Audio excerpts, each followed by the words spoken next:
guys, in this video we're going to talk about how to become financially independent and retire early, also known as FIRE.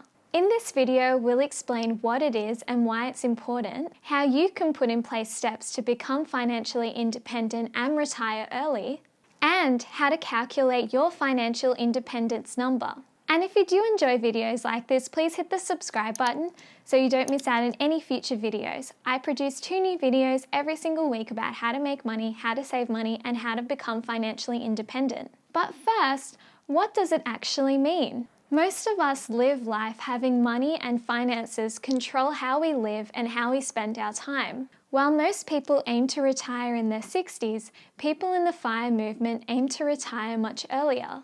But there's so much more to the FIRE movement than just retiring early so you can sip cocktails on the beach, because even that will get boring after a while. The FIRE movement is mainly based around freedom and flexibility.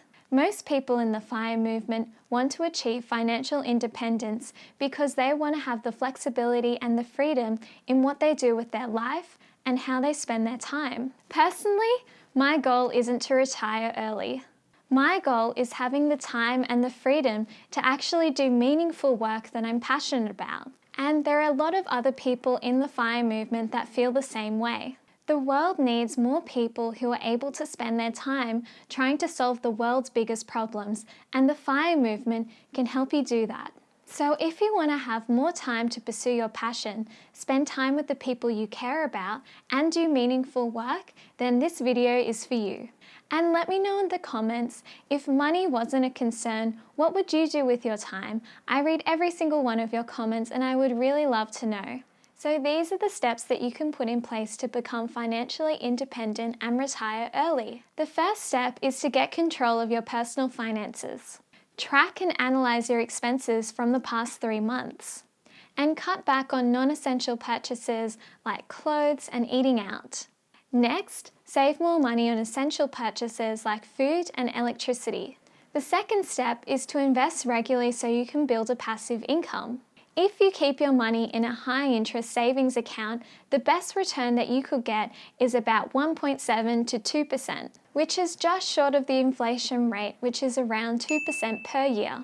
So if you leave all of your money in a savings account, you won't be making any money in the best case scenario, or you'll be losing about 0.3% of your money each year. And that is why it's really important to invest your money regularly into something like an ETF, which can give you a return on investment of about 5% to 7% on average. And the great thing about investments is they compound over time. So if you invest $5,000 today and you invest $800 every single month for 30 years, and you get an interest rate of 7% per year, after 30 years you'll have over $1 million.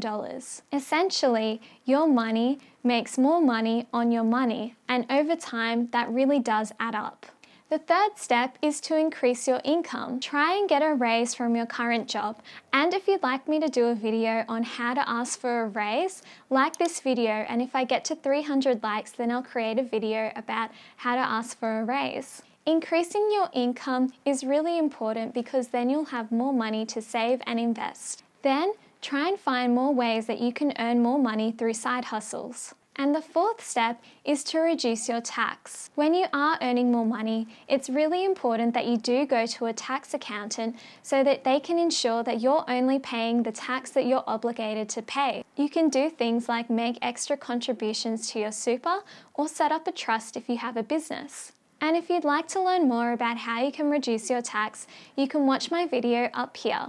And the fifth step is to buy your home if you haven't already bought your home. Consider putting down buying your first home into your goals because that can really help you get to financial independence. And when you do buy a home, make sure that you look for a modest home which is easy to repay. When I bought a home last year with my partner, we bought a really modest apartment for $500,000, even though we could have spent more on our first home. And now I'm so thankful that we did get a modest home because our mortgage is quite easy to repay, even if one of us did lose our jobs. And don't just take my word for it.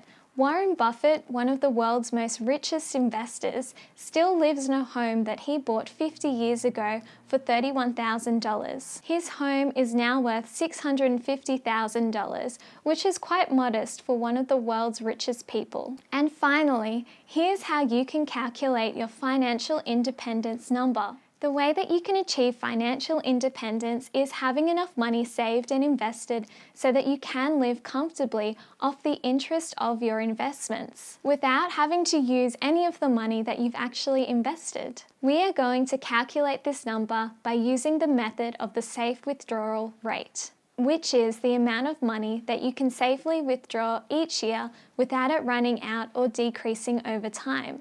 Because remember, over time, our money is worth 2% less each year with inflation. The safe withdrawal rate used by financial experts is 4%. Next, calculate how much money you need to live each month.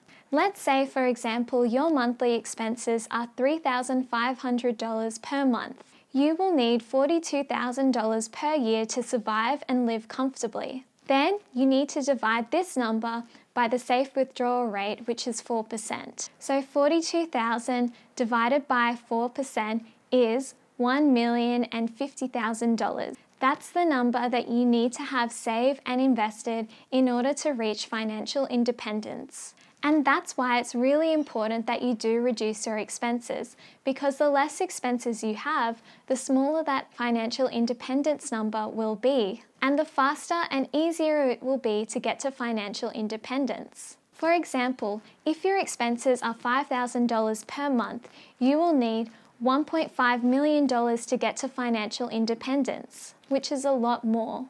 And on the flip side, if you only need $2,000 per month, you will only need $600,000 saved and invested in order to get to financial independence. And if you'd like to learn more about financial independence, I've put a link in the description below to Family Finance. She makes a lot of great videos about what is financial independence and how to calculate your financial independence number. Thanks so much for watching this video. Hope you found it useful. And if you did like this video, please like and subscribe to my channel so you don't miss out on any future content. I make 2 new videos every single week about how to make money, how to save money, and how to get to financial independence. And let me know in the comments, what would you do if you achieved financial independence? I read every single one of your comments and I would love to know. See ya!